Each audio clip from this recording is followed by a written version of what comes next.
as you can see, those teams are hard at work behind me. But if you take a look just right over here, you can see decades worth of titles and banners. As you can see, this building the roof is just almost demolished, several down power lines, and just wreckage everywhere. But one thing is, all these communities are coming together to help rebuild their neighborhoods. April is Parkinson's Awareness Month, and boxing is known to help those who have been diagnosed feel in control. But for the first time, things are revving up in Rogers. Foods like this are oftentimes found at food drives, but the difference? This item is gluten-free.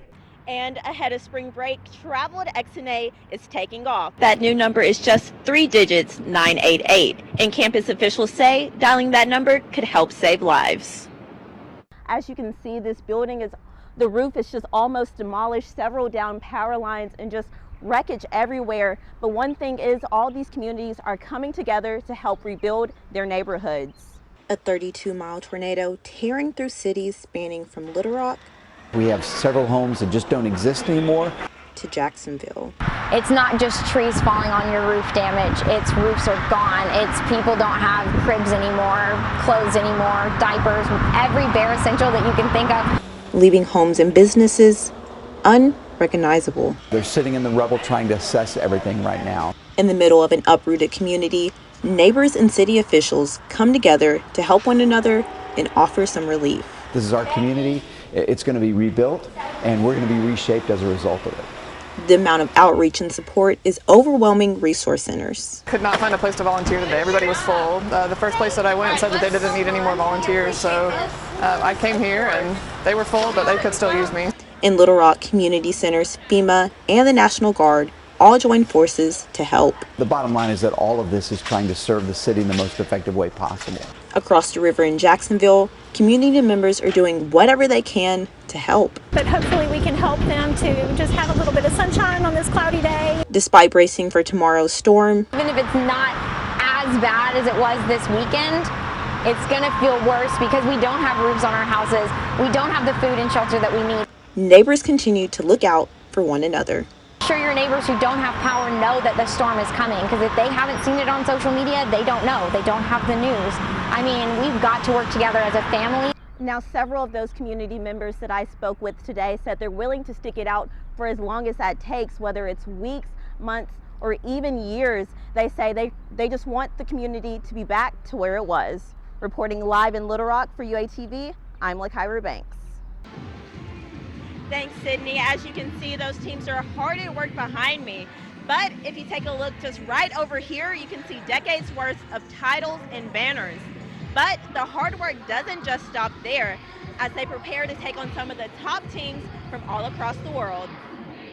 1, 2, 3, cheer, let's go! One small town cheer team won big this weekend at the NCAA National Championship. Infinity Athletics in Springdale took home the gold and silver in their divisions after going against some of the top teams in the nation.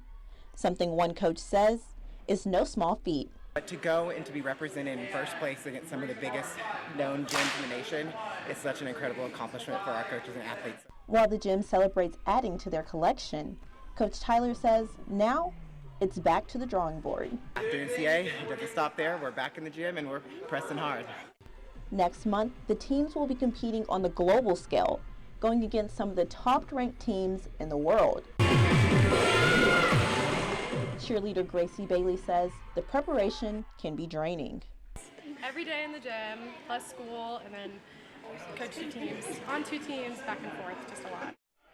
But the coaches and athletes agree the long nights are worth it, just to have the feeling of walking off the mat with your teammate. It's like how your whole team comes together and you just do these things like people should be able to do, and you just work really hard. Win or lose, they say they're just lucky to have one another. Now, since its opening, Infinity Athletics has won hundreds of titles and championships, but only 2 world championships. Now, of course, the gym director says she hopes to bring home a couple more in April. And of course, we wish those teams the best of luck. Reporting live for UATV, I'm Lakyra Banks. That's right, Caitlin. Anyone 21 or older can now legally purchase recreational marijuana in Missouri. Now, while it is legal across state lines, officers here at the Fayetteville Police Department say transporting marijuana across state lines is illegal. According to state laws, possession of less than 4 ounces of marijuana is considered a misdemeanor. Anything over that is a felony. Although Missouri is the first state bordering Arkansas to legalize recreational marijuana, spokesperson for Fayetteville Police, Sergeant Tony Murphy, says it's nothing the department hasn't seen before. We've dealt with that illegal marijuana flowing into the state of Arkansas. We've dealt with that for years now, so it's nothing new for us. And you know, in the city of Fayetteville, we have made misdemeanor marijuana arrests one of our lowest priorities. Despite being a low priority, Sergeant Murphy says possessing marijuana is still punishable by law. Anyone found in possession of 4 ounces or less could receive a citation or face up to 1 year in jail. Sergeant Murphy says here in Fayetteville, misdemeanor arrests are common, but they are not the department's main target. Instead, he says officers are shifting their focus to heavier drugs such as narcotics. Reporting live for UATV, I'm Lakyra Banks. April is Parkinson's Awareness Month, and boxing is known to help those who have been diagnosed feel in control. But for participants here at Straight Right Boxing and Fitness, they're packing the punch all year long.